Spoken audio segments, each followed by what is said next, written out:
శ్రీవల్లి చక్కని పిల్ల. అందంలో, గుణంలో ఏమీ తీసిపోదు. కానీ ఆహ్, లోకం అన్నాక ఓ పద్ధతుంటుంది కదా!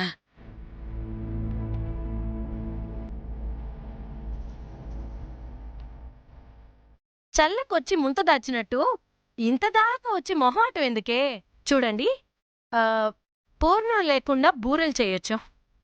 నూనె లేకుండా గారెలు చేయొచ్చు. కానీ కట్నం లేకుండా ఆడపిల్లకి పెళ్లి చేయటం సాధ్యమయ్యే పనేనా?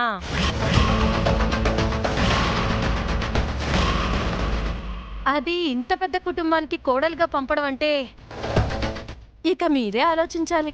అదేం మాటండి? ఏముందమ్మా, ఈ రోజుల్లో రిక్షా తొక్కుకునేవాడు కూడా లక్ష లేకుండా లగ్నమే వద్దంటున్నాడు.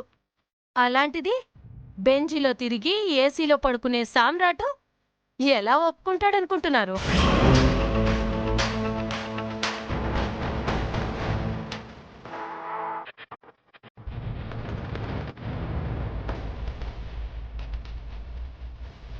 అయినా ఒప్పుకొని చేసుకుంటున్నారు అంటే ఎక్కడైనా జరుగుతుందా ఇది?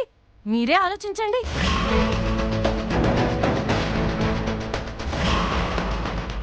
అంటే మీ పిల్లగాడే అడిగిండా కట్నం?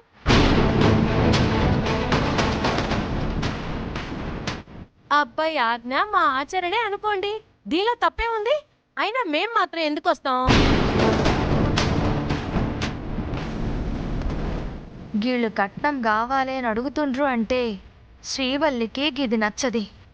కట్నమిచ్చుడు పెదనాన్నతోని కాదు, గీ పెండ్లి ఆగిపోతుంది.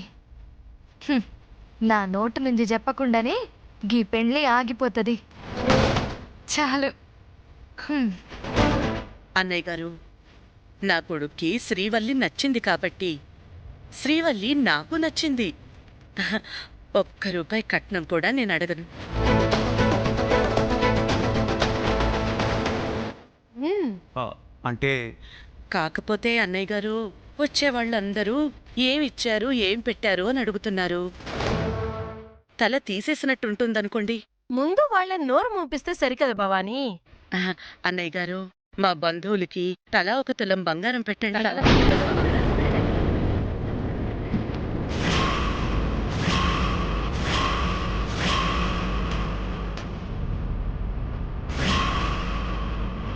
మగవాళ్ళకి ఓ ఉంగరం, ఆడవాళ్ళకి ఓ చైను.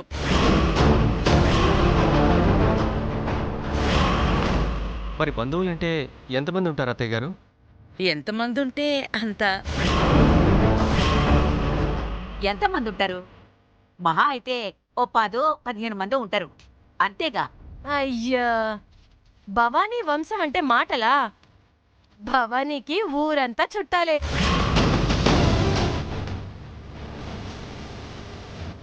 నా తరపు బంధువులు, మా వాళ్ళ తరపు బంధువులు అందరూ కలిసి ఓ 100 మంది ఉంటారు.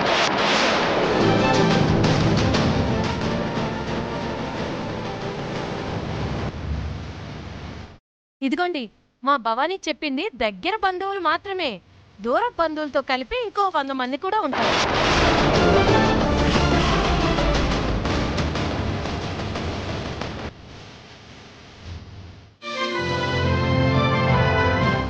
జీ5 ఇప్పుడే డౌన్లోడ్ చేసుకోండి. మీకు నచ్చే షోస్ ఎప్పుడైనా ఎక్కడైనా ఫ్రీగా చూడండి.